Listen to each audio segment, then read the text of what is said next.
ప్రభు నామం పేరిట మీ అందరికీ నా వందనములు. దేవుని దైవ లేఖనంలోని జ్ఞాని అయిన సొలొమోను సామెతల గ్రంథం 22వ అధ్యాయం 6వ వచనములో, బాలుడు నడవవలసిన త్రోవను వానికి నేర్పించుము, వాడు పెద్దవాడైన తర్వాత దాని నుండి తొలగిపోడు. దేవుని యొక్క కృపచేత దేవునికి మాపై కనుదృష్టి ఉంచి ఆయన పరిచర్యకు వాడుకొనుటకు గల కారణం, దేవుని లేఖనం ఇలాగూ మాట్లాడుచున్నది: నీతిమంతుని సంతానం విడవబడుట గాని, వారి బిడ్డలు భిక్షమెత్తుట గాని చూడరని వాక్యము సెలవిచ్చిన రీతిగా మా అత్తగారు మామగారైనటువంటి దైవ సేవకులు బ్రదర్ ఏలియా గారు, వైద్య సేవ చేయించిన డాక్టర్ సుశీలమ్మ గారి యొక్క సేవ ప్రార్థన ఫలితమే వారి అల్లుడనైన నేను, brother S Samuel Priya Bharat అను నేను అన్య కుటుంబములో జన్మించి నా వివాహము ద్వారా క్రైస్తవునిగా మార్చబడి రక్షణ పొందుకుని 2003వ సంవత్సరంలో పరిశుద్ధాత్మ అభిషేకమును పొందుకుని ప్రార్థనా మందిరం అనేటువంటి పరిచర్యను మేము కొనసాగించుచున్నాం. మా కన్నీటి ప్రార్థనా ఫలితమైన ప్రభు యొక్క వాగ్దాన పుత్రుడు మాస్టర్ శామ్యుయల్ ఎలైజా భరత్ గర్భములో ఉన్నప్పుడే దేవుని యొక్క పరిచర్యకు మేము ప్రతిష్ఠించినాం. ఆ బిడ్డను అనేక ప్రదేశాల్లో దేవుని యొక్క జ్ఞానమిచ్చి దేవుని పరిచర్యకు వాడుకొనుచున్న దేవునికే మహిమ కలుగును గాక. ఈ వర్తమానము మీ కుటుంబములకు, మీ పిల్లలకు, మీ సంఘములకు ఆత్మీయ ఆశీర్వాద మేలులు కలగాలని కోరుతూ ఈ సీడీని మీకు సమర్పించుచున్నాం. దేవుడు ఈ వర్తమానమును ఆశీర్వదించును గాక. ఆమెన్. ప్రార్థన చేసుకున్నాం. పరిశుద్ధుడైన తండ్రి, మీ పరిశుద్ధ పాదములకు వందనాలు తెలియచేస్తున్నాం ప్రభువా. మీ కృపచేత ఈ భూలోకములో మీ పరిచర్య చేయడానికి మా కుటుంబమును పిలిచిన దేవా, మీకు స్తోత్రం. మాకిచ్చినటువంటి కుమారుని శామ్యుయల్ ఎలైజా భరత్ను మీ పరిచర్యలో వాడుకొనుచున్నందుకు కృతజ్ఞతాస్తుతులు తెలియచేయించున్నాం. ఈ వర్తమానము వినుచున్న ప్రతి కుటుంబములో వారి బిడ్డను కూడా మా బిడ్డ వలె దేవుని కొరకు, దేవుని పరిచర్య కొరకు, ఈ లోకములో వస్తున్నటువంటి భయంకరమైన పరిస్థితుల నుంచి ఆ బిడ్డలు కాపాడబడి ఆత్మీయ మేలులు, ఆత్మీయ వరాలు, ఆత్మీయ ఆశీర్వాదాలు పొందుకొనుటకు మీ పరిశుద్ధాత్మ నడిపింపు దయచేసి మీరే మహిమ పొందమని, చిన్న బిడ్డను దీవించమని యేసుక్రీస్తు అతి పరిశుద్ధ నామమున ప్రార్థించి వేడుకొనుచున్నాము తండ్రి. ఆమెన్. అందరికీ ప్రైజ్ ది లార్డ్. ప్రార్థన చేసుకుందాం. ప్రియుడమైన మా తండ్రి, మీ నామానికి వందనాలు తెలియజేస్తున్నాం ప్రభా. మేము వాక్యాన్ని ధ్యానించుకుని చుంట్లో సహాయం చేయమని అడుచున్నాను ప్రభా. మీరే మీ యొక్క ఆత్మశక్తితో దర్శించమని అడుచున్నాను ప్రభా. మీ యొక్క పరిశుద్ధాత్మ శక్తిని కుమ్మరించమని అడుచున్నాను ప్రభా. మీ యొక్క ఆత్మ బలాన్ని కుమ్మరించమని అడుచున్నాను ప్రభా. నేను మాట్లాడకూడదు ప్రభా, మీరే మాట్లాడమని అడుచున్నాను ప్రభా. నేను బాలున్న ప్రభా, నా యొక్క జ్ఞానం సరిపోదు ప్రభా. మీ యొక్క పరలోక జ్ఞానంతో దర్శించమని అడుచున్నాను ప్రభా. మీ యొక్క పరలోకపు శక్తితో దర్శించమని అడుచున్నాను ప్రభా. మీరే మాట్లాడమని, మాకందరికీ కావాల్సిన వర్తమానము దయచేయమని యేసునామములో అడుచున్నాం తండ్రి. ఆమెన్. మనం వాక్యాన్ని ధ్యానించుకునే ముందుగా నా యొక్క సాక్ష్యాన్ని మీతో పంచుకోవాలనుకుంటున్నాను. నా పేరు ఎస్ శామ్యుయల్ ఎలిజా భరత్. నేను 5th క్లాస్ సెంటెన్స్ స్కూల్ రాజమండ్రిలో చదువుకుంటున్నాను. నా యొక్క పుట్టుక గురించి మీ ముందు ఉంచాలనుకుంటున్నాను. చాలా సంవత్సరాలు నా యొక్క తల్లిదండ్రులకి బిడ్డలు లేరు. బిడ్డలు లేనప్పుడు వైద్యులందరూ చెప్పారు మీకు బిడ్డలు పుట్టరని. నా యొక్క తల్లిదండ్రులు దేవుని యొక్క సముఖంలో విజ్ఞాపన చేశారు, ప్రభువా నీవు మాకు ఆ బిడ్డని ఇస్తే తిరిగి మీకు ఆ బిడ్డని ఇచ్చేస్తామని విజ్ఞాపన చేశారు.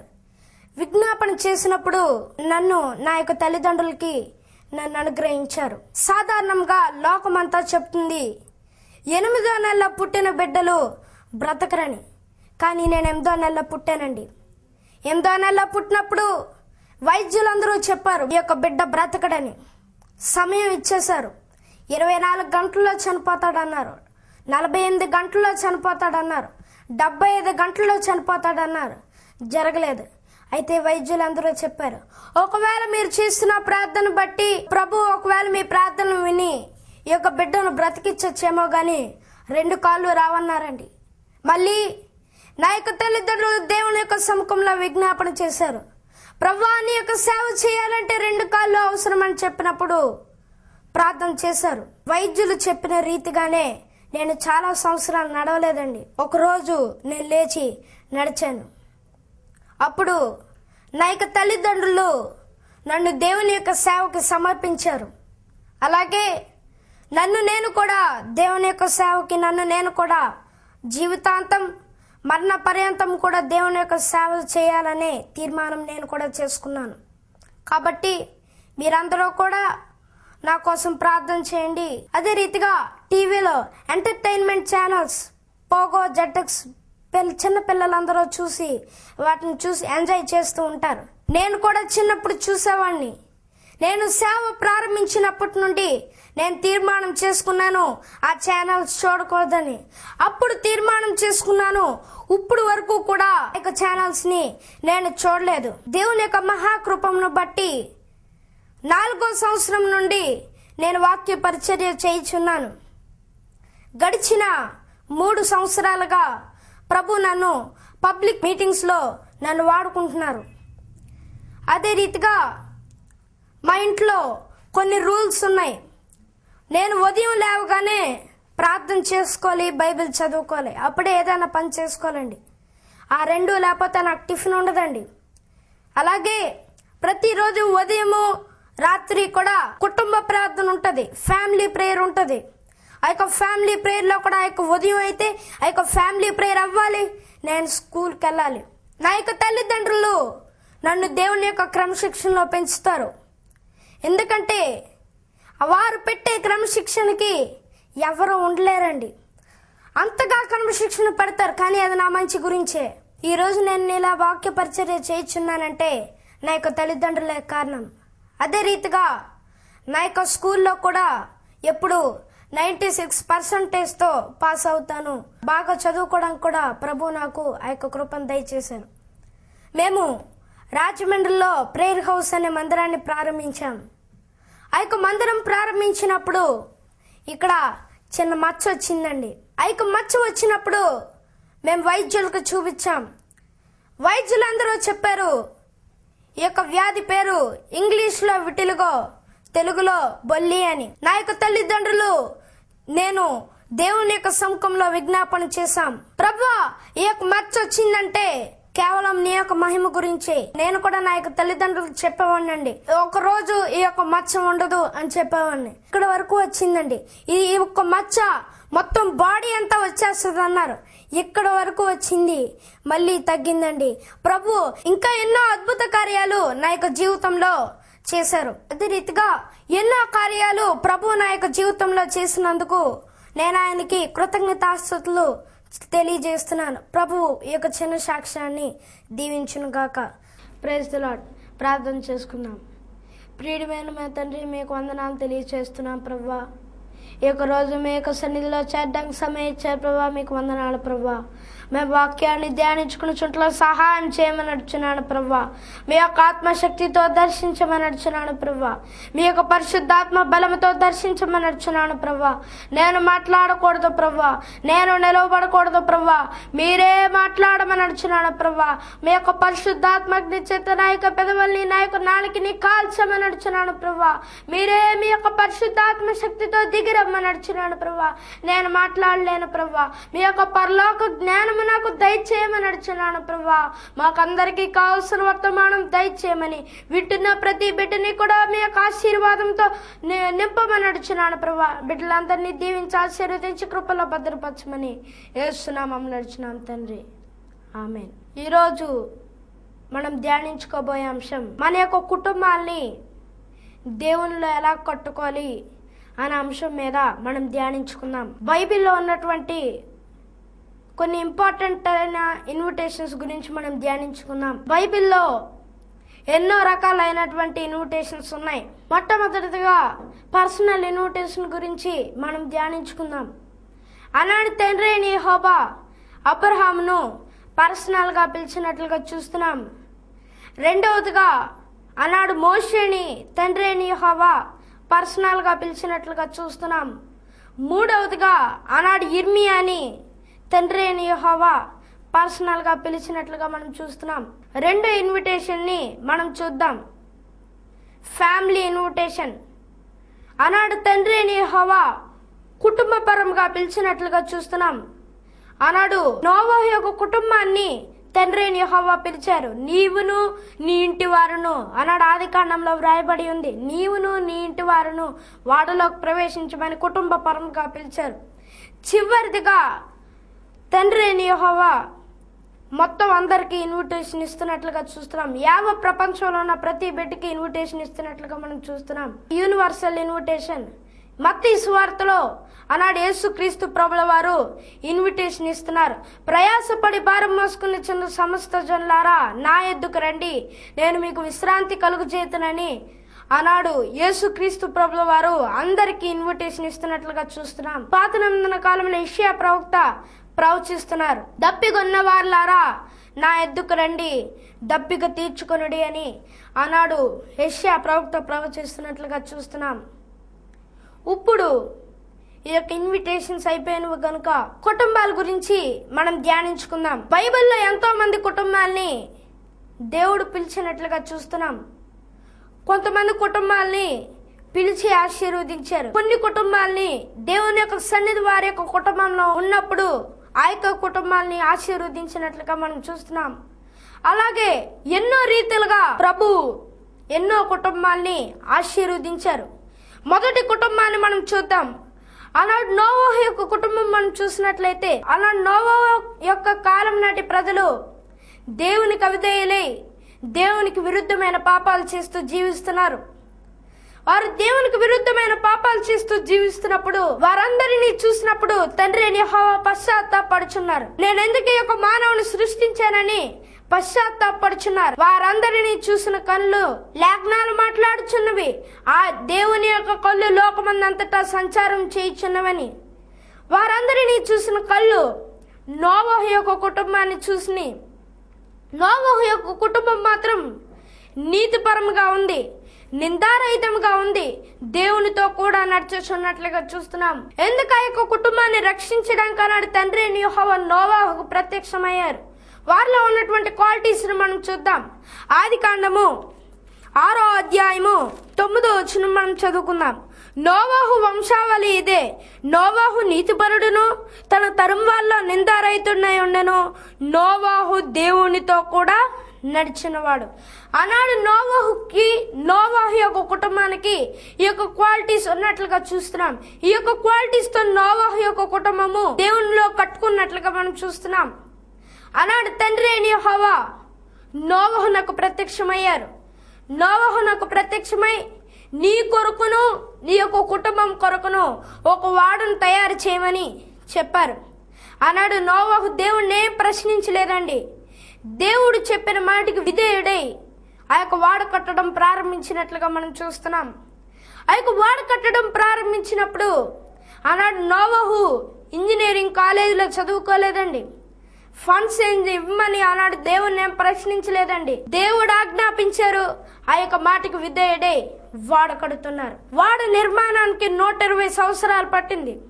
ఆ యొక్క 120 సంవత్సరాలు కూడా పనివారు అడుగుండొచ్చు, నోవహు ఎందుకు వాడు తయారు చేస్తున్నావు అంటే ఇలా జలప్రలయం వస్తుంది, ఇలాగా ప్రజలందరూ పాపాలు చేస్తున్నారు, రక్షింపబడాలంటే దేవుని నమ్మి ఈ యొక్క వాడలో ప్రవేశించాలంటే ఆనాడు పనివారు కూడా ఆ యొక్క వాడలో ప్రవేశించలేదండి. అందరూ నోవహును హేళన చేశారండి. ఆ 120 సంవత్సరాలు వాడను తయారు చేస్తూ ఈ యొక్క కుటుంబాన్ని ఇంకా సరిగ్గా దిద్దుకున్నట్లుగా చూస్తున్నాం. ఇంకేమన్నా చిన్న చిన్న తప్పులు ఉన్నాయేమో కుటుంబంలో, ఆ యొక్క కుటుంబాన్ని సరిదిద్దుకున్నట్లుగా చూస్తున్నాం. ఆ 120 సంవత్సరాలు దేవుడు వేసిన లెక్కల ప్రకారము ఆనాడు కట్టుచున్నట్లుగా చూస్తున్నాం. అరలగా కట్టుచున్నట్లుగా చూస్తున్నాం. ఆనాడు నోవహుకి ఒక సందేహం వచ్చి ఉండొచ్చు, నాకు నా యొక్క కుటుంబం కొరకు ఎందుకు ఇంత పెద్దవాడని అనుకుని ఉండొచ్చు. కానీ నోవహు యొక్క ఐడియాలో జంతువులు లేవండి, దేవుని యొక్క ఐడియాలో జంతువులు ఉన్నాయి. నోవహు యొక్క వాడ తయారు చేయడం అయిపోయింది. నోవహు యొక్క కుటుంబం, జంతువులన్నీ కూడా వాడలో ప్రవేశించినట్లుగా మనం చూస్తున్నాం. వాడలో ప్రవేశించినప్పుడు తండ్రి అయిన యెహోవా యొక్క వాడని నడిపిస్తున్నారు. పర్వతాలు మునిగిపోతున్నాయి, కొండలు మునిగిపోతున్నాయి. ఆనాడు ఆ యొక్క వాడ ఏ సుడిగుండంలో చిక్కుకోలేదు, ఏ రాయికి తగలలేదు. తండ్రి అయిన యెహోవాయే ఆ యొక్క వాడను నడిపిస్తున్నారు. వాడ పైపైకి తేలిపోవచ్చున్నట్లుగా చూస్తున్నాం. అదే ఆ యొక్క సమయానికి ఆనాడు నోవహు యొక్క కుటుంబం నీతిపరంగా ఒకవేళ లేదంటే ఆనాడు నోవహు యొక్క కుటుంబం ఏమై ఉండునో ఆలోచించండి. ఎందుకంటే ఆనాడు నోవహు యొక్క కుటుంబం కరెక్ట్గా ఉంది కాబట్టి వారు రక్షింపబడినట్లుగా చూస్తున్నాం. అలాగే రోజుల్లో మనందరం ఈ యొక్క లోకంలో జీవిస్తున్నాం. మనం ఈ యొక్క పాప లోకం నుండి రక్షింపబడాలంటే వాడికి సాదృశ్యం రక్షణ అనే వాడిలో మనం ప్రవేశించాలి. జల ప్రళయానికి సాదృశ్యం ఈ యొక్క లోకం. ఆ యొక్క జల ప్రళయంలో మనం ఉండకూడదు, లోకంలోనే నివసించాలి. కానీ లోకానికి మనకు హృదయానికి డిస్కనెక్ట్ అయి ఉండాలండి, కనెక్ట్ అయి ఉండకూడదు. మన యొక్క హృదయానికి దేవునికి కనెక్ట్ అయి ఉండాలి. మనం రక్షణ అనే వాడలో ఎప్పుడైతే ప్రవేశిస్తామో రక్షణ పొంది ఆ యొక్క వాడ పైకి యొక్క జల ప్రళయంలో ఈ యొక్క లోకం పైన తేలిపోతుంది. ఆనాడు నోవహు యొక్క వాడ తేలిపోయినట్లుగా చూస్తున్నాం. అలాగే ఈ యొక్క రక్షణ అనే వాడ అలా పైపైకి తేలిపోతూ ఆ యొక్క రెండో రాకల్లో మధ్య ఆకాశంలోకి ఎత్తబడుతుంది. రక్షణ అనే వాడలో మనం ప్రవేశించాలి. నోవహు యొక్క కుటుంబం ఈ రీతిగా రక్షింపబడినట్లుగా చూస్తున్నాం. రెండవ కుటుంబాన్ని మనం చూసినట్లయితే ఆనాడు ఒబేదెదోము యొక్క కుటుంబం ఆశీర్వదింపబడింది. ఎందుకంటే దేవుని యొక్క మందసం 3 నెలలు ఒబేదెదోము ఇంట్లో ఉన్నట్లుగా చూస్తున్నాం. 2వ సమూయేలు గ్రంథము 6వ అధ్యాయము 11-12 వచనాలు మనం చదువుకుందాం. యెహోవా మందసము 3 నెలలు గిత్తీయుడగు ఒబేదెదోము ఇంటిలో ఉండగా యెహోవా ఒబేదెదోమును అతని ఇంటి వారందరినీ ఆశీర్వదించెను. ఆనాడు ఒబేదెదోము యొక్క ఇంటిలో దేవుని యొక్క మందసం 3 నెలలు ఉందంటండి. ఎప్పుడైతే యొక్క మందసం ఒబేదెదోము ఇంటిలో ఉందో యెహోవా ఒబేదెదోమును అతని ఇంటి వారందరినీ ఆశీర్వదించినట్లుగా చూస్తున్నాం. దేవుని యొక్క మందసం అనగా ఫ్యామిలీ ఆల్టర్, దేవుని యొక్క మందసం అనగా కుటుంబ ప్రార్థన. ఈ రోజుల్లో క్రైస్తవ కుటుంబాల్లో కుటుంబ ప్రార్థన ఉండట్లేదు. ఈ రోజుల్లో క్రైస్తవ కుటుంబాల్లో ఆశీర్వాదం లేదు. కొరత ఉంటుందంటే కారణం ఏంటండి? సమృద్ధి లేదు. కారణం ఏంటి? కుటుంబంలో ఐక్యత లేదు, కుటుంబంలో దేవుని యొక్క సన్నిధి లేదు. ఎందుకంటే నోవహు యొక్క కుటుంబంలో ఐక్యత ఉంది. నోవహు యొక్క భార్య పేరు మెన్షన్ చేయబడలేదండి బైబిల్లో, అంటే మిస్సెస్ నోవా అనమాట. అంత ఐక్యంగా యొక్క కుటుంబం ఉన్నట్లుగా చూస్తున్నాం. అలాగే ఈ యొక్క ఒబేదెదోము ఇంట్లో కూడా దేవుని యొక్క మందసం ఉన్నట్లుగా చూస్తున్నాం. ఈ దేవుని యొక్క మందసం ఎప్పుడైతే ఉందో సమృద్ధి ఉన్నట్లుగా చూస్తున్నాం, ఆశీర్వాదం ఉన్నట్లుగా చూస్తున్నాం. అతనికి కలిగిన దానంతటినీ ఆశీర్వదించినట్లుగా చూస్తున్నాం. 12వ వచనం మనం చదువుకుందాం. దేవుని మందసము ఉండటం వలన యెహోవా ఒబేదెదోమును ఇంటి వారిని అతను కలిగిన దానంతటినీ ఆశీర్వదించుచున్నాడన్న సంగతి దావీదునకు వినబడిందంటే ఆనాడు దేవుని యొక్క మందసం ఒబేదెదోము ఇంట్లో ఉంది. ఒబేదెదోము ఇంట్లో ఉండడం వల్ల ఒబేదెదోమును అతని ఇంటి వారిని అతను కలిగినంత సమస్తమును ఆశీర్వదింపబడ్డాడన్న సంగతి దావీదునకు వినబడినట్లుగా చూస్తున్నాం. ఆ యొక్క సంగతి తెలుసుకోగానే దావీదు ఏం చేస్తున్నాడో, దేవుని యొక్క మందసం మీద ఆ యొక్క ఫ్యామిలీ ఆల్టర్ మీద ఎంత ఆసక్తి చూపిస్తున్నాడో మనం చూద్దాం. దావీదు పోయి దేవుని మందసమును ఒబేదెదోము ఇంటిలో నుండి దావీదు దావీదు పురమునకు ఉత్సవముతో తీసుకుని వచ్చినట్లుగా మనం చూస్తున్నాం. ఆనాడు దావీదు యొక్క పురానికి ఉత్సాహంతో సంతోషంతో తెచ్చుకున్నట్లుగా మనం చూస్తున్నాం. ఈ యొక్క వాక్యం వింటున్నా మీ ఇంట్లో ఇప్పుడు వరకు కుటుంబ ప్రార్థన లేదేమో, పక్కింటి వాళ్ళని చూసేనా, పాస్టర్ గారి కుటుంబాన్ని చూసేనా, ఆ యొక్క దేవుని యొక్క మనసాన్ని మన యొక్క గృహంలోకి తెచ్చుకోవాలి. ఆ యొక్క దేవుని యొక్క ఫ్యామిలీ ఆల్టర్ని మన యొక్క హృదయంలోకి, మన యొక్క వ్యక్తిగత జీవితంలోకి, మన యొక్క కుటుంబంలోకి, మనం చేస్తున్న వృత్తిలోకి, మనం చేస్తున్న వ్యాపారంలోకి ఎప్పుడైతే తెచ్చుకుంటామో ప్రభు నిశ్చయంగా ఆశీర్వదించే దేవుడు అండి. అప్పుడు మన యొక్క కుటుంబంలో కొరత ఉండదండి. అప్పుడు మన యొక్క కుటుంబంలో సమృద్ధి ఉంటది, ఆశీర్వాదం ఉంటది, నెమ్మది ఉంటది. ఇక్కడ దావీదుని చూసాం. అదే దావీదు దేవునిపై ఎంత ఆసక్తి చూపిస్తున్నాడో, దేవుని యొక్క ప్రార్థన అంటే ఎంత ఆసక్తి చూపిస్తున్నాడో, దేవుని యొక్క వాక్యం అంటే ఎంత ఆసక్తి చూపిస్తున్నాడు అన్నాడు కీర్తనకారుడైన దావీదు ఎంతో చక్కగా వివరణ ఇస్తున్నట్లుగా మనం చూస్తున్నాం. 5వ కీర్తన 3వ వచనం మనం చదువుకుందాం. యెహోవా ఉదయమున నా కంఠస్వరము నీకు వినబడును, ఉదయమున నా ప్రార్థన నీ సన్నిధిని సిద్ధము చేసి కాచి ఉంచుదును. యెహోవా ఉదయమున నా కంఠస్వరం నీకు వినపడును. ఆనాడు దావీదు యొక్క కంఠస్వరం ఉదయమునే దేవునికి వినిపిస్తున్నాడంటండి. ఈ రోజుల్లో మన కంఠస్వరం దేనికి? ఎందుకంటే నేను రోజు ఉదయం లేవగానే ప్రార్థన బైబిల్ చేసుకుంటాను. ఆనాడు దావీదు కూడా అలాగే చేస్తున్నాడండి. ఆనాడు దావీదు ఉదయమునే నా యొక్క కంఠస్వరం నీకు వినిపిస్తానని చెప్తున్నాడు. ఈ రోజుల్లో మన యొక్క కంఠస్వరం ఎలా ఉంటుంది? పక్కింటోళ్ళ దగ్గర గొడవలకా, టీవీకా, న్యూస్ పేపర్ గా మనం ప్రశ్నించుకోవాలి. కానీ ఆనాడు దావీదు చెప్పుచున్నాడు, ఉదయమున నా కంఠస్వరము నీకు వినిపింపచేస్తానంటున్నాడు. ఆనాడు దావీదు పెద్ద రాజ్యానికి న్యాయం తీర్చవలసినోడు. ఆనాడు ఎంత ఆసక్తి చూపిస్తున్నాడు. ఈ రోజుల్లో 5-3 ఉన్న కుటుంబాన్ని లీడ్ చేస్తూ ఈ రోజుల్లో కుటుంబ యజమానులు బిజీ అయిపోతున్నారండి. ఆనాడు దావీదు పెద్ద రాజ్యాన్ని ఏలవలసి, ఆనాడు అంత ఇంపార్టెన్స్ ఇస్తున్నట్లుగా చూస్తున్నాం, అంత ఆసక్తిగా ఉన్నట్లుగా చూస్తున్నాం.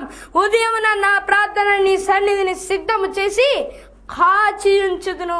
ఆనాడు ప్రార్థన చేస్తున్నాడంటండి. ప్రార్థన చేసి దేవుని యొక్క సన్నిధిని కాచుకుని ఉంటున్నాడంటండి. దేవుని కోసం, దావీదు దేవుని యొక్క సహవాసం కోసం కాచుకుని ఉన్నట్లుగా చూస్తున్నాం. అలాగే ఈ రోజుల్లో మనం దేని కొరకు కాచుకుని ఉంటాం? ఈ రోజుల్లో సంఘానికి వెళ్ళాలంటే కొంతమంది ఆఖరి ప్రార్థనకి వెళ్తారు. అదే ట్రైన్ అన్నివ్వండి, గంట ముందే వెళ్ళిపోతారండి. ఈ రోజుల్లో చాలా మంది క్రైస్తవ కుటుంబాలు అలా ఉన్నాయి, వ్యక్తిగత జీవితాలు అలాగున్నాయి. కానీ మనం ఈ రోజుల్లో ఆనాడు దావీదు చేసిన వాళ్ళు ఎప్పుడైతే చేస్తామో ప్రభు నిశ్చయంగా ఆశీర్వదించే దేవుడు. అదే దావీదు ఇంకో చోట కూడా ఇంకా చక్కని వివరణిస్తున్నట్లుగా చూస్తున్నాం. 119వ కీర్తన 147వ వచనం మనం చదువుకుందాం. తెల్లవారకు మునిపే మొరుపెట్టింది నీ మాటల మీద నేను ఆశ పెట్టుకుని ఉన్నాడంటండి. తెల్లవారకు మునిపే మొరపెట్టాడంటండి అన్నాడు దావీదు. ఆసక్తి పెట్టుకుని ఉన్నట్లుగా చూస్తున్నాం. తెల్లవారకు మునిపే. ఈ రోజుల్లో క్రైస్తవ కుటుంబాలు తెల్లవారకు మునిపే అక్కర్లేదండి. తెల్లవారిన తర్వాత అన్ని పనులు చేసుకుని కొంతమంది తీరిగ్గా చేసుకుంటూ కొంతమంది ఆ ప్రార్థన కూడా ఉండదండి. కానీ ఆనాడు దావీదు తెల్లవారకు మునిపే ఆనాడు మొరపెడుతున్నట్లుగా చూస్తున్నాం. నీ మాటల మీద నేను ఆశ పెట్టుకుని ఉన్నట్లుగా చూస్తున్నాం. దేవుని మీద ఎంత ఆశగా ఉన్నాడో చూడండి. ఈ రోజుల్లో మన ఆశలు దేని మీద ఉన్నాయి? ఈ రోజుల్లో మనం ఆశలు దేని మీద పెట్టుకుంటున్నాం? మనం ప్రశ్నించుకుందాం. 148వ వచనం కూడా మనం చదివినట్లయితే, నీవు ఇచ్చిన వాక్యమును నేను ధ్యానించుటకై నా కన్నులు రాత్రి జాములు కాక మునిపే తెరుచుకుని ఉండును. నీవిచ్చిన వాక్యమును ధ్యానించాలని ఆసక్తి అంటండి. ఆనాడు నా కన్నులు రాత్రి జాములు కాక మునిపే తెరుచుకొని ఉంటాడంటండి. దేవుని యొక్క వాక్యాన్ని ధ్యానించాలని, దేవుని యొక్క వాక్యాన్ని చదవాలని ఎంత ఆసక్తి చూపిస్తున్నాడో ఆనాడు దావీదు చూడండి. ఆనాడు దావీదు ఏ ఓటమికి లోనవ్వలేదు. ఎందుకండి? దావీదుకి యొక్క పర్సనల్ లైఫ్ దేవునితో కనెక్ట్ అయి ఉన్నట్లుగా చూస్తున్నాం. ఆనాడు దావీదు అలా ఉన్నాడు కాబట్టి నీవిచ్చిన వాక్యం నేను ధ్యానించటానికి అంత ఆసక్తిగా ఉన్నట్లుగా చూస్తున్నాం. అలాగే మనం ఎప్పుడైతే అంత ఆసక్తిగా దేవుని వైపు చూపిస్తామో ప్రభు నిశ్చయంగా ఆశీర్వదించే దేవుడు. ఇప్పటి వరకు పాత నిబంధనలో ఉన్న భక్తుల్ని మనం చూసాం. కొత్త నిబంధన కాలంలో ఉన్న భక్తుల్ని మనం చూసినట్లయితే అన్యుడైన కొర్నేలిని మనం చూద్దాం. అపోస్తుల కార్యాలు 10వ అధ్యాయంలో రాయబడి ఉంది.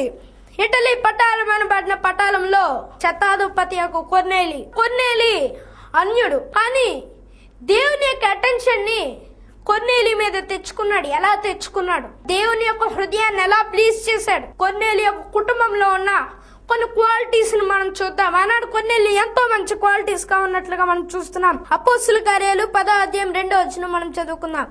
అతడు తన ఇంటి వారందరితో కూడా, ఇంటి వారంటే ఎవరండి? కుటుంబం. మొదటి క్వాలిటీని మనం చూద్దాం. దేవుని యందు భయభక్తులు కలవాడై ఉన్నట్లుగా చూస్తున్నాం. రెండో క్వాలిటీని మనం చూద్దాం.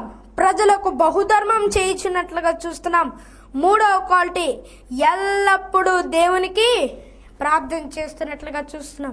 అతడు తన ఇంటి వారందరితో కూడా, మొత్తం కుటుంబం అందరితో యొక్క పనులు చేస్తున్నాడండి. కొర్నేలి ఒక్కడని వ్రాయబడలేదండి, పర్టికులర్ గా ఇంటి వారందరితో కూడా. ఆనాడు కొర్నేలి తన యొక్క కుటుంబాన్ని అన్యుడై ఉండి కూడా దేవుని మీద కట్టుకుంటున్నట్లుగా చూస్తున్నాం. దేవుని యందు భయభక్తులు కలవాడై ఉన్నట్లుగా ఆనాడు కొర్నేలి జీవిస్తున్నట్లుగా చూస్తున్నాం. దేవుని యందు భయభక్తులు అంటే ఏంటి? దేవుడు చెప్పిన మాటకు విధేయుడిగా జీవించి దేవుని యొక్క హృదయాన్ని ప్లీజ్ చేస్తున్నట్లుగా చూస్తున్నాం. దేవునికి విరుద్ధమైన పాపాలు ఏమీ చేయట్లేదు. దేవుని యొక్క హృదయాన్ని ప్లీజ్ చేసి ఇతను చేస్తున్న యొక్క ధర్మ కార్యాల వలన ఇతడు ఇంత భయభక్తులు కలవాడై ఉన్నప్పుడు దేవుని యొక్క హృదయాన్ని ప్లీజ్ చేస్తున్నాడు. ఇతడు అన్యుడై ఉండి కూడా ఈ యొక్క కార్యాలు చేసి దేవుని యొక్క అటెన్షన్ని, దేవుని యొక్క కనుదృష్టిని ఈ యొక్క కొర్నేలి యొక్క కుటుంబం మీద తెచ్చుకున్నట్లుగా మనం చూస్తున్నాం. మూడో క్వాలిటీని మనం చూద్దాం. ఎల్లప్పుడూ దేవునికి ప్రార్థన చేయుచుండని. ఎల్లప్పుడూ ప్రార్థన చేస్తున్నాడు అంటండి. కొర్నేలి ఒక అధికారి, 100 మంది మీద అధికారి. ఆనాడు ఆ యొక్క కొర్నేలి శతాధిపతిగా ఇందాక మనం చదివాం. కొర్నేలికి అంత ప్రార్థన చేయవలసిన అవసరం ఏంటండి? ఏమన్నా పని కల్పించుకోవాలంటే పని కల్పించుకుని వెళ్ళిపోవచ్చండి. కానీ ఆనాడు కొర్నేలి ఆ యొక్క పన్ను మీద స్పెండ్ చేసే టైము దేవుని దగ్గర స్పెండ్ చేస్తున్నట్లుగా చూస్తున్నాం. దేవుని దగ్గరకు వచ్చి ఎల్లప్పుడూ ప్రార్థనా జీవితం. కొర్నేలికి ప్రార్థనా జీవితం ఉన్నట్లుగా చూస్తున్నాం. తినే దేవుళ్ళ నడవడం కాక, ఆనాడు కొర్నేలి ప్రార్థన చేయడం కాక తన యొక్క కుటుంబాన్ని కూడా ప్రార్థన చేయిస్తున్నట్లుగా చూస్తున్నాం. ఎందుకంటే కుటుంబ యజమాని ఆ యొక్క కుటుంబం అంతటినీ కూడా దేవునిలో నడిపిస్తున్నట్లుగా చూస్తున్నాం. కొర్నేలి దేవుని యొక్క అటెన్షన్ తన యొక్క కుటుంబం మీద తెచ్చుకున్నాడు. ఎందుకంటే ఆనాడు కొర్నేలి అబ్రహాం యొక్క నిబంధన ఆశీర్వాదానికి ఈ యొక్క కొర్నేలి డైరెక్ట్ గా వారసుడు కాడు. ఆ యొక్క నిబంధన ఆశీర్వాదం ఇశ్రాయేలీలకే. కొర్నేలి ఇశ్రాయేలీల యొక్క ఇంటికి వెలుపల ఉన్నవాడు. ఎందుకంటే అన్యుడు కాబట్టి. అన్యుడు అయ్యుండి కూడా దేవుని యొక్క అటెన్షన్ తన మీదకి తెచ్చుకున్నాడండి. అలాగే రోజుల్లో పుట్టు క్రైస్తవులమే, మన తాతలు క్రైస్తవులు, కానీ దేవుని యొక్క అటెన్షన్ మూవ్ చేయలేకపోతున్నాం. ఆనాడు కొర్నేలి అన్యుడయ్యుండి దేవుని యందు పట్టుదల కలిగి జీవిస్తున్నట్లుగా చూస్తున్నాం. దేవుని యందు విశ్వాసం కలిగి జీవిస్తున్నట్లుగా చూస్తున్నాం. దేవుని యొక్క అటెన్షన్ తన మీదకి ఎప్పుడైతే తెచ్చుకున్నాడో మొత్తం హెవెన్స్ ని కదిపేసినట్లుగా చూస్తున్నాం. కొర్నేలి యొక్క లైఫ్ స్టైల్ మనం చూసినట్లయితే డైలీ ప్రేయర్ గా మనం చూస్తున్నాం. ఈ రోజుల్లో మనం క్రైస్తవులమే, దేవుని యొక్క బిడ్డలమే, సంఘానికి వెళ్తున్నాం, కానీ బుద్ధులు మారట్లేదు. ఈ రోజుల్లో క్రైస్తవ బిడ్డలు ఎక్కడికక్కడ కక్షలు, ఎక్కడికక్కడ కోపాలు. ఈ రోజుల్లో క్రైస్తవ కుటుంబాలు అలా జీవిస్తున్నాయి, క్రైస్తవ బిడ్డలు అలా జీవిస్తున్నారు. కానీ ఆనాడు కొర్నేలి దేవుని యొక్క అటెన్షన్ ని తన మీదకి తెచ్చుకున్నాడు. ఆనాడు దేవుని యొక్క అటెన్షన్ తన మీదకి తెచ్చుకున్నాడు కాబట్టి కొర్నేలి యొక్క కుటుంబం అధికంగా ఆశీర్వదింపబడినట్లుగా చూస్తున్నాం. ఆనాడు కొర్నేలి దేవునిపై ఆసక్తిగా ప్రార్థన చేస్తున్నట్లుగా చూస్తున్నాం. కొర్నేలి యొక్క కుటుంబం వలె మన కుటుంబం ఉంటుందా? ఆనాడు కొర్నేలి యొక్క చాయిస్ ప్రార్థన చేసుకోవాలని, ఎల్లప్పుడూ ప్రార్థన చేయాలని. ఎందుకంటే ఇందాక మనం దావీదుని చూసాం. దావీదు యొక్క చాయిస్ మంచిగా ఉంది. దావీదు యొక్క చాయిస్ ప్రార్థన చేయాలని ఉంది. దేవుడిచ్చిన వాక్యాన్ని ధ్యానించాలని ఆనాడు దావీదు యొక్క చాయిస్ ఉంది. ఈ రోజు మన యొక్క చాయిస్ ఎలా ఉంటుంది? ఈ రోజు మన యొక్క కోరిక ఎలా ఉంటుంది? ఈ రోజు మన యొక్క కోరికలు దేని మీద ఉంటున్నాయి? మనం ప్రశ్నించుకోవాలి. ఎందుకంటే కొర్నేలి యొక్క చాయిస్ మంచిగా ఉంది. ఈ రోజు మన యొక్క చాయిస్ ని మంచిగా చేసుకుందాం. కొర్నేలి యొక్క కుటుంబంలా చేసుకున్నాం. కొర్నేలి ఎంత బలంగా ప్రార్థన చేశాడంటే అన్నాడు, కొర్నేలి యొక్క ప్రార్థన వల్ల దేవున్నే కాకుండా, దేవుని యొక్క హృదయాన్నే కాకుండా హెవెన్స్ ని మూవ్ చేసి, హెవెన్స్ ని కలిపి ఆ యొక్క దూతని తన యొక్క ఇంటికి తెచ్చుకున్నట్లుగా చూస్తున్నాం. ఇదే దూత పేతురును కూడా దర్శించినట్లుగా చూస్తున్నాం. అన్నాడు, పేతురు అయితే ప్రభు యొక్క శిష్యుడు కాబట్టి అనుకోవచ్చు, అన్యుడేంటి దేవుని యొక్క దూతని తన యొక్క ఇంట్లో కూడా తెచ్చుకున్నట్లుగా చూస్తున్నాం. పేతురునే తన యొక్క ఇంటికి తెచ్చుకున్నాడు. పేతురు ఒక చక్కని మాట చెప్పుచున్నట్లుగా మనం చూస్తున్నాం. అపోస్తల కార్యాలు 10వ అధ్యాయము 28వ వచనం మనం చదువుకుందాం. అప్పుడు అతడు అన్య జాతి వానితో సహవాసం చేయుట అయినను, అట్టి వానిని ముట్టుకొనుట అయినను యూదునకు ధర్మము కాదని మీకు తెలియను. అయితే ఏ మనుషుడు నిషేధింపదగిన వాడైనను అపవిత్రమైన వాడైనను చెప్పకూడదని దేవుడు నాకు చూపించి ఉన్నాడని పేతురు చెప్తున్నట్లుగా చూస్తున్నాం. అన్నాడు, పేతురు చెప్తున్నాడండి, యూదులకు అన్యజాతి వానితో ముట్టుటకైనను మాట్లాడటకైనా ధర్మం కాదు, కానీ ప్రభు నాకు చెప్పారు ఏ మనుషుల్ని అపవిత్రుడైన మనుషుడని చెప్పకూడదని దేవుడు చూపించినట్లుగా పేతురు చెప్తున్నారు. ఆ యొక్క 10వ అధ్యాయం అంతా మనం చదివినట్లయితే అన్నాడు 10వ అధ్యాయంలో రాయబడి ఉంది, పేతురు బోధ వినిన వారందరూ కూడా పరిశుద్ధాత్మ శక్తిని పొందినట్లుగా మనం చూస్తున్నాం. కొర్నేలి అంత బలముగా ప్రార్థన చేసి దేవునిచే ఆశీర్వదింపబడి చివరికి తన యొక్క గృహాన్ని సువార్త గృహంగా చేసుకున్నట్లుగా చూస్తున్నాం. ఈ రోజుల్లో మన యొక్క గృహం ఎలా ఉంటుంది? సువార్త గృహంగా ఉంటుందా మనం ప్రశ్నించుకోవాలి. కొర్నేలి యొక్క గృహం సువార్త గృహం. అలాగే మన యొక్క గృహానికి ఏ టైటిల్ వస్తుంది, ఏ యొక్క పేరు వస్తుంది? ఈరోజు మన యొక్క కుటుంబం, మన యొక్క గృహం సువార్త గృహంగా మార్చబడుతుందా లేదా మనం ప్రశ్నించుకోవాలి. ఇప్పుడు వరకు దేవుని యొక్క పిలుపునందుకొని వారు మంచి కార్యాలు చేసి దేవుని యొక్క ఆశీర్వాదాన్ని వారి యొక్క కుటుంబం మీదకి తెచ్చుకున్నారు. వీళ్ళందరూ జయాలు పొందినట్లుగా చూస్తున్నాం. ఫెయిల్యూర్ కుటుంబాలను మనం చూసినట్లయితే మొదటిదిగా ఆదామవ్వలు. అలాంటి ఆదామవ్వల్ని తండ్రి అని యెహోవా సృష్టించారు. అందరికీ తెలిసినటువంటి విషయమే. వారు సృష్టించినప్పుడు తండ్రి అని యెహోవా వారి యొక్క కుటుంబాన్ని చక్కగా కట్టాలనుకున్నారు. ఎందుకంటే ఆ యొక్క ఆది కుటుంబానికి మ్యారేజ్ రిజిస్ట్రార్ ఆయనే, పెళ్లి చేసిన వారు ఆయనే. తండ్రి అని యెహోవా ఆ యొక్క కుటుంబాన్ని కట్టి నడిపించాలనుకున్నారు. అప్పటి వరకు బాగానే ఉన్నారు. ఎప్పుడైతే వారు సైతాను ద్వారా దేవునికి అవిధేయులుగా మార్చబడ్డారో వారికి వారే వారి యొక్క కుటుంబాన్ని కట్టుకోవాలనుకున్నారు. వారికి వారే వారి యొక్క కుటుంబాన్ని నడిపించుకోవాలనుకున్నారు. వెంటనే అన్నాడు తండ్రి అని యెహోవాను వారు వద్దన్నారు. మా యొక్క కుటుంబాన్ని మేము నడిపించుకుంటామన్నారు. ఆనాడు ఆ యొక్క ఆది కుటుంబం సర్వనాశనం అయిపోయినట్లుగా మనం చూస్తున్నాం. ఈ రోజుల్లో మనం అనుకుంటున్నాం హత్యలు ఇప్పుడు ప్రారంభమైనమే అని అనుకుంటున్నాం, కానీ ఆది కుటుంబంలోనే హత్యలు ప్రారంభమైనాయండి. అన్నాడు కయీను హేబెల్ని చంపినట్లుగా చూస్తున్నాం. కుటుంబంలో మొదటి బిడ్డ దేవుని యొక్క రాజ్య సువార్త ప్రకటించాలి. దేవుని యొక్క సువార్త ప్రకటించవలసిన వాడు అన్నాడు హంతకుడిగా మార్చబడిపోయినట్లుగా చూస్తున్నాం. ఆది కుటుంబము, ఈ యొక్క ఆదామవ్వల యొక్క కుటుంబము ఫెయిల్యూర్ యొక్క కుటుంబానికి ఉదాహరణగా మార్చబడిపోయినట్లుగా చూస్తున్నాం. రెండో ఫెయిల్యూర్ కుటుంబాన్ని మనం చూసినట్లయితే లోతు కుటుంబం. ఆనాడు లోతు కూడా నీతిమంతుడే, అబ్రహాముతో కూడా ఉన్నవాడే. అబ్రహాంకి వచ్చిన ఆశీర్వాదం ఇతనికి వచ్చింది. కానీ ఆనాడు లోతు సొదొమ గొమొర్రాకి వెళ్ళి తర్వాత తన యొక్క కుటుంబాన్ని ఫెయిల్ చేసుకున్నట్లుగా చూస్తున్నాం. బైబిల్లో వ్రాయబడి ఉందండి, లోతు భార్యను జ్ఞాపకం చేసుకుని అన్నాడు. లోతు యొక్క కుటుంబం కూడా ఫెయిల్యూర్ యొక్క కుటుంబానికి ఉదాహరణగా మార్చబడిపోయినట్లుగా చూస్తున్నాం. మూడో కుటుంబాన్ని మనం చూద్దాం. మూడో కుటుంబం ఏంటంటే అననీయ సప్పేరాలు. ఆనాడు అననీయ సప్పేరాలు పరిశుద్ధాత్మని దుఃఖపరచడానికి ఏకీపించారు. ఎందుకంటే పేతురు చెప్పుచున్నాడు, అపోస్తలుల కార్యాల్లో వ్రాయబడి ఉంది, పరిశుద్ధాత్మను దుఃఖపరచుటకు మీరెందుకు ఏకీపించారు? వారు పరిశుద్ధాత్మను దుఃఖపరిచారు కాబట్టి వారి యొక్క కుటుంబం కూడా ఫెయిల్ అయిపోయింది. మన యొక్క కుటుంబం ఏ రీతిగా ఉంది? దేవుని చేత ఆశీర్వదింపబడిన కుటుంబానికి ఉదాహరణగా మార్చబడుతుందా, లేకపోతే ఫెయిల్యూర్స్ కి ఉదాహరణగా మార్చబడుతుందా? మనం ప్రశ్నించుకోవాలి. ఎందుకంటే ఇంకో విషయాన్ని మనం చూసినట్లయితే యేసుక్రీస్తు ప్రభుల వారు కుటుంబ జీవితానికి, ఈ యొక్క కుటుంబ వ్యవస్థకి ఎంత ప్రాముఖ్యత, ఎంత గౌరవం ఇచ్చారు అనేది మనం చూసినట్లయితే మొదటిదిగా కుటుంబ జీవితాన్ని ఏర్పరిచిన వారు ప్రభు. ఆ యొక్క కానా పెండి విందు మనం చూసినట్లయితే అక్కడ ద్రాక్షారసం అయిపోయింది. ఏమన్నా మా పెళ్లిలో పలావ్ లేదంటే కారణం ఏంటండి? సిగ్గు అందరికి. వాళ్ళ పెళ్లిలో ఎలా అయిపోయిందంట. ఇదే కొరత ఆ యొక్క కానా పెండ్లి విందులో వచ్చింది. ఆ యొక్క కొరతని యేసుక్రీస్తు ప్రభుల వారి యొద్దకు తెచ్చారు.